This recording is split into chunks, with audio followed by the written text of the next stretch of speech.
warahmatullahi wabarakatuh. Nama saya Musdalifah, mahasiswa Universitas Terbuka Semester 7 dengan NIM 8595358444. Pada kesempatan kali ini saya akan melakukan praktikum IPA di SD, yaitu uji makanan. Nah, uji makanan di sini yang saya maksud adalah uji karbohidrat dan uji lemak.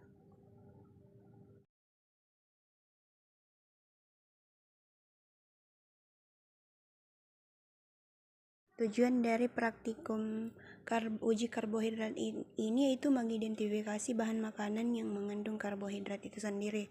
Nah, di sini alat dan bahan yang saya gunakan yaitu ada yang pertama itu piring plastik 1 buah, kemudian di sini ada pisang apel 1 iris, nasi, kemudian telur rebus putihnya saja, kemudian margarin, ada biskuit 1, kemudian tepung terigu, ada tepung terigu, gula pasir, serta kentang. Nah, di sini saya menggunakan betadin sebagai pengganti dari kalium iodidanya. Pertama itu menyusun semua bahan makanan yang akan kita uji karbohidratnya. Nah, setelah semua makanan kita susun di piring plastik, maka kita akan meneteskan menggunakan betadin 2-3 tetes setiap bahan makanan yang kita uji.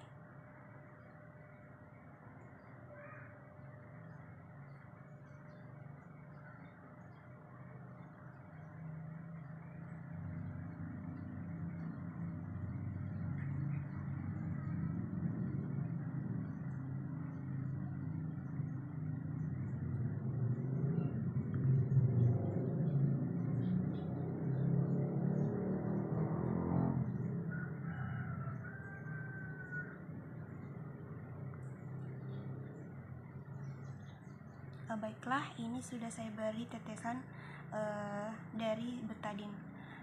Maka kita akan menunggu hasil dari perubahan warnanya. Nah, setelah itu catatlah bahan yang diuji, manakah yang menunjukkan warna ungu biru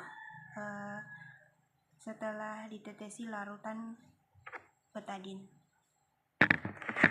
Hasil dari beberapa bahan makanan yang sudah saya tetesi menggunakan betadin. Nah, bisa kita lihat bahwa di sini terdapat beberapa makanan yang mengalami perubahan warna, seperti biskuit berubah warna, awalnya berwarna merah dan berubah menjadi ungu biru, kemudian ungu atau biru. Kemudian nasi berubah warna menjadi awalnya merah, tetesannya merah, berubah menjadi ungu atau biru. Kemudian di sini ada yang berubah warna, juga ada tepung terigu. Bisa kita lihat semua hasil pengamatan, kita catat semuanya ke dalam lembar kerja. Setelah itu kita buat kesimpulan tentang zat-zat manakah yang mengandung amilum atau karbohidrat.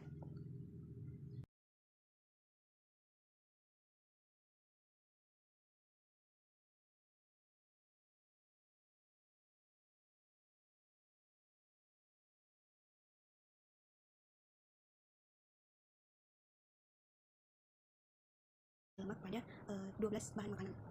Nah, di sini bisa kita lihat bahwa ini adalah alat dan bahan yang saya akan gunakan di depan saya. Jadi tujuan dari uji lemak ini adalah mengidentifikasikan bahan-bahan makanan yang mengandung lemak. Nah, di mana saya menggunakan kertas coklat sebanyak 12 yang sudah saya gunting, yaitu 10 x 10 cm sebanyak 12 lembar. Kemudian saya menggunakan setar atau saya ganti dengan handphone sebagai alat penguji dari bahan makanan tersebut. Di sini ada 12 lembar kertas coklat yang sudah saya gunting, ukurannya itu 10 x 10 sebanyak 12 lembar. Ada handphone sebagai pengganti setar untuk kegunaannya untuk menguji dari bahan-bahan makanan. Terus ada kemiri, seledri, kacang tanah, biji jagung kering, wortel, singkong kering, margarin, pepaya, air, minyak goreng, susu, santan, margarin, dan 2 buah spoit yang saya gunakan untuk pengukuran penetesan nanti bahan makanan yang berupa susu, santan, margarin cair, air, dan minyak goreng. Baiklah, kita akan segera melakukan percobaannya. Dan akhir, saya akan meneteskan ke kedua kertas tersebut, kemudian hasilnya kita tunggu selama 10 menit. Yang pertama kita ambil air dulu.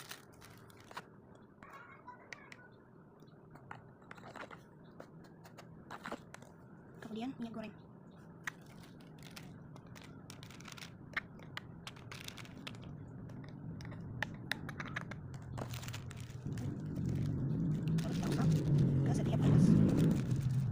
berikutnya yaitu ambillah 10 kertas coklat sama seperti pada nomor 1 tadi. Kemudian berilah nomor dan nama jenis bahan makanan yang diuji. Nah, setelah itu haluskan beberapa makanan seperti kemiri, seledri, kacang tanah, jagung kering dan singkong kering. Kemudian usap-usap di atas kertas coklat kira-kira 10 kali dan bersihkan sisa kemiri dan bahan makanan yang lain yang kita usap di atas kertas, biarkan sekitar 5 sampai 10 menit supaya agar kita bisa melihat hasilnya.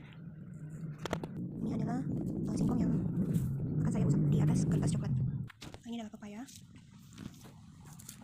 Saya akan memberikan tetesan margarin pada kertas coklat dan juga santan.